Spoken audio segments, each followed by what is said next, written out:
के भारत के हवाले से सख्त इक़दामात, तनकीद और 50% टैरिफ्स के फैसले ने भारत और अमेरिका के दरमियान तिजारती जंग छिड़ने के इम्कानात मजीद बढ़ा दिए हैं। This is what my speculation is. अब मैं मुसलसल ये कह रहा था, मैं आज भी फैन हूं डॉक्टर जयशंकर का। उनकी इज अ स्टेट्समैन। मोदी साहब बहुत बड़े लीडर हैं। वो कहते हैं ना कि हर एक समस्या का हल सिर्फ मुंहतोड़ जवाब देने से नहीं निकलता। कभी कभी असली जीत उसी की होती है जो सामने से मुस्कुराता है और पीछे से चाल भी चलता है। और इस बार भारत ने ठीक वैसा ही किया। अमेरिका ने जब भारत पर 50% तक का टैरिफ लगाया तो बहुत लोगों ने ये सोचना शुरू कर दिया कि अब तो भारत को झुकना ही पड़ेगा। लेकिन क्या हुआ? भारत ने जवाब देने के लिए सीधा अफ्रीका का रुख किया और नाइजीरिया से 1 मिलियन बैरल कच्चा तेल खरीद लिया। देखिए, ये खेल सिर्फ तेल का नहीं है, ये है पावर बैलेंस का खेल और भारत की एनर्जी डिप्लोमेसी का मास्टर स्ट्रोक। जवाबी तौर पे इंडिया ने एक और बहुत ही अहम इंकशाफ किया है कि वो जितनी भी परचेजेस थी अमेरिकन टेक्नोलॉजी की, वेपन्स की, और एक उनकी डिफेंस मिनिस्टर राजनाथ सिंह की अपेरेंटली विजिट भी जो थी उसको उन्होंने फिलहाल रोक दिया है। तो बहुत क्लियर मैसेज जा रहा है हिंदुस्तान से अमेरिका की तरफ कि हम आपकी रखेल नहीं है, हम आपके सामने नहीं झुकेंगे। चलिए अब समझते हैं अमेरिका का दबाव और 50% टैरिफ का झटका। दरअसल शुरुआत होती है वॉशिंगटन से। भारत के राष्ट्रीय सुरक्षा सलाहकार अजीत डोभाल जैसे ही रूस पहुंचे, अमेरिका का गुस्सा फूट पड़ता है। पहले से लागू 25% टैरिफ के ऊपर ट्रंप प्रशासन ने 25% और टैरिफ बढ़ा दिया। मतलब भारत से अमेरिका जाने वाला हर माल अब 50% महंगा बिकेगा। ये अमेरिका के किसी भी देश पर लगाए गए सबसे बड़े टैरिफ में से एक है। कारण साफ है, भारत अब भी रूस से धड़ाधड़ तेल खरीद रहा और अमेरिका की मान लो या छोड़ दो वाली डील को ठुकरा रहा है। और अब खबर सामने आई है कि भारत ने भी अमेरिका से दिफाई साजो सामान की खरीदारी की डील फिलहाल रोक दी है। इसी डील के तनाजुर में होने वाला वजीर दिफा राजनाथ सिंह का अमेरिका का दौरा भी मंसूख कर दिया गया है। रॉयटर्स की खबर के मुताबिक इस मामले से आगाही रखने वाले 3 भारतीय हुक्काम ने बताया है कि भारत ने नए अमेरिकी हथियारों और तैयारों की खरीदारी का मंसूबा फिलहाल रोक दिया है और यह भारत की जानिब से मजबूत रद्द अमल का पहला इशारा है। इंडिया की फॉरेन पॉलिसी देखनी होगी। अच्छा, इंडिया की फॉरेन पॉलिसी का आप हिस्टोरिकल जायजा लें। अच्छा, तो उन्होंने कभी भी अपनी स्ट्रेटेजिक इकोनॉमी पे कभी कंप्रोमाइज नहीं किया। दोवल साहब NSA दोवल रशिया में बैठे हैं, मोदी साहब चाइना जा रहे हैं। लगता यह है कि इंडिया जो है अब वो अपने ताल्लुकात रशिया और चाइना की तरफ ज्यादा एक्सपैंड करना चाहता है। 50% ड्यूटीज लगाने के बाद फॉरेन कंपनीज, बेशतर अमेरिकन कंपनीज, इंडियन मार्केट्स में अपने फॉरेन पोर्टफोलियो इन्वेस्टमेंट्स को धाम धूम से बेच रही हैं। और अब ये हिंदुस्तान की इमर्जिंग मार्केट्स, जो पूरी दुनिया के इमर्जिंग मार्केट्स होती हैं, उसके अंदर हिंदुस्तान में सबसे ज्यादा FPI यानी फॉरेन पोर्टफोलियो इन्वेस्टमेंट्स को बेचा जा रहा है। और इसका मतलब है कि जो पैसे हैं वो हिंदुस्तान से बाहर निकल रहे हैं। इसमें हम बात करेंगे बोइंग P-8I पोसाइडन की, जो कि इंडियन नेवी की बहुत हाई रिक्वायरमेंट है, जिसको सबमरीन हंटर भी बोलते हैं। और अगर इंडियन ओशन के अंदर अपनी डोमिनेंसी बनाए रखनी है तो ये बोइंग जो है P-8I इंडियन नेवी को चाहिए। $3 बिलियन की ये ट्रेड इस वक्त पोज हो चुकी है। जैसे कि इंडिया बोलता है कि मुझे अपने डिफेंस पे कॉम्प्रोमाइज नहीं करना, और यूएस ने ये वादा किया था इंडिया के साथ कि वो इस एम को पूरा करेगा। आज वो थ्रेट होता नजर आ रहा है। दोस्तों, जो ट्रंप चाहता था कि मैं टैरिफ के प्रेशर में किसी भी मुल्क को घुटनों के बल गिरा दूंगा, तो इंडिया ने ऐसा जोरदार थप्पड़ जो है ट्रंप के मुंह पे दे मारा है कि वो तमाम डील जो कि इन फ्यूचर पॉसिबल थी उनको पॉज कर दिया गया है। एक तरफ देखा जाए तो इंडियन नेवी का भी ये बड़ा नुकसान है, लेकिन नेशनलिज्म के ऊपर जो है इंडिया कभी कॉम्प्रोमाइज नहीं करता। जब तक ये ट्रेड डील इंडिया और यूएस के बीच नहीं होती तब तक ये चीजें पॉज होंगी। और इंडिया के जो एनालिस्ट है वो ये भी कह रहे हैं कि अगर मामलात बढ़े तो ये कैंसिल भी हो सकते हैं और इंडिया जो है किसी दूसरी या तीसरी ऑप्शन के तलाश में निकल पड़ेगा। तेल का तो बहाना है कि इंडिया ने रशिया से तेल खरीदा यूक्रेन जंग के बाद डिस्काउंटेड प्राइसेस के ऊपर, लेकिन असली में जो मार्केट एक्सेस है कि इंडिया की जो एग्रीकल्चर काश्त की मार्केट है, जिसके अंदर दूध, अंडे, वीट, मॉन्सेंटो की सप्लाईज खैर करना चाह रहा था, मगर इंडिया ने इजाजत नहीं दी।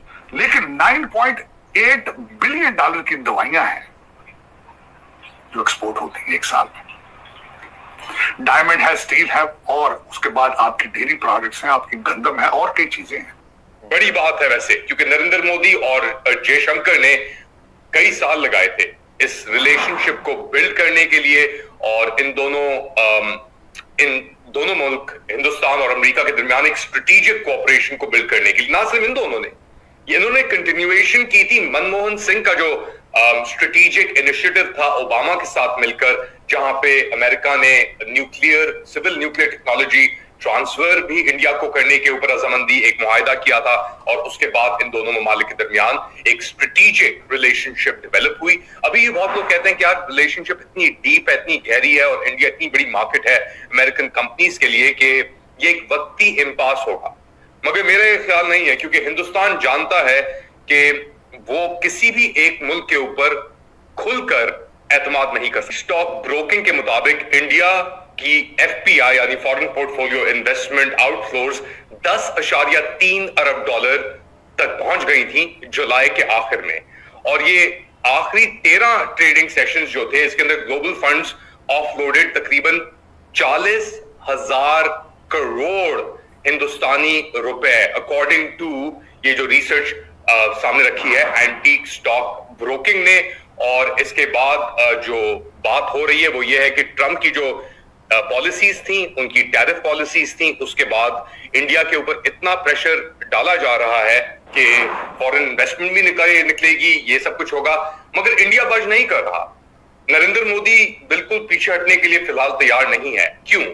वो इसलिए क्योंकि इंडिया के पास बहुत सारे ऑप्शन हैं। ये प्रेशर टैक्टिक्स इंडिया ने इसलिए सहे हैं क्योंकि इंडिया इस पोजीशन में है चाइना के साथ, रशिया के साथ, ब्रिक्स के साथ और एससीओ शंघाई कोऑपरेशन ऑर्गेनाइजेशन के साथ कि वो ये सब इकदाम ले सकता है।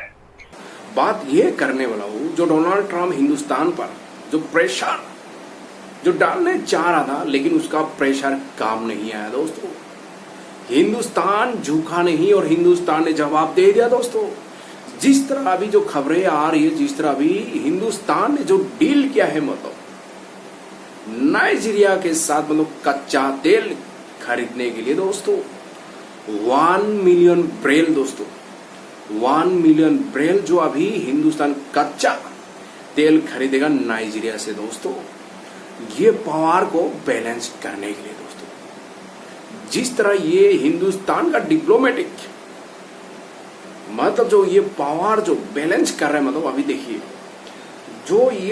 जो अमेरिका जो कहता है आप लोग रशिया से क्रूड ऑयल नहीं खरीद सकते, क्योंकि जो आप लोग से जो पैसा मिल रहा है रशिया को, वही पैसे से मतलब रशिया मतलब वार कर रहा है मतलब यूक्रेन के साथ, ये बोल रहा है मतलब डोनाल्ड ट्रंप। लेकिन दोस्तों अमेरिका खुद ट्रेड कर रहा है रशिया के साथ दोस्तों, यूरेनियम हो, फर्टिलाइजर हो और केमिकल दोस्तों, ये मतलब अमेरिका रशिया से ले रहा है दोस्तों। जब इस पर सवाल किया था डोनाल्ड ट्रंप के पास ये जवाब नहीं था दोस्तों। लेकिन चाइना भी ले रहे भाई, यूरोप भी ले रहे भाई, कुछ नेटो भी कंट्री ले रहे हैं, लेकिन ये लोग दूसरा कंट्री पर प्रेशर नहीं डाल रहे डोनाल्ड ट्रंप। लेकिन ये हिंदुस्तान दिखाई दे रहे डोनाल्ड ट्रंप को, लेकिन हिंदुस्तान तो झुका नहीं भाई। हिंदुस्तान ने क्या कहा भाई, हिंदुस्तान का खुद का पॉलिसी है भाई, देश के हित के लिए, देश के भलाई के लिए वही डिसीजन हम लेंगे, क्योंकि हम लोग का खुद का पॉलिसी है दोस्तों। अभी जिस तरह ये जो खबरें आ रही सूत्रों के हवाले, जो हिंदुस्तान नाइजीरिया से मतलब जिस तरह अभी जो 1 मिलियन बैरल कच्चा तेल ले रहे हैं, मतलब दोनों सुपर पावर को अभी बैलेंस करने के लिए, ये पावर को बैलेंस करने के लिए जो हिंदुस्तान का डिप्लोमेटिक जिस तरह अभी ये खेल रहे हैं दोस्तों, दुनिया को अभी समझ में आ गया। और जो डोनाल्ड ट्रंप हिंदुस्तान पर जो ये प्रेशर डालना चाह रहा था, लेकिन उसका प्रेशर तो काम नहीं आया दोस्तों। हिंदुस्तान ने कहा तो हम झुकने वाला नहीं है,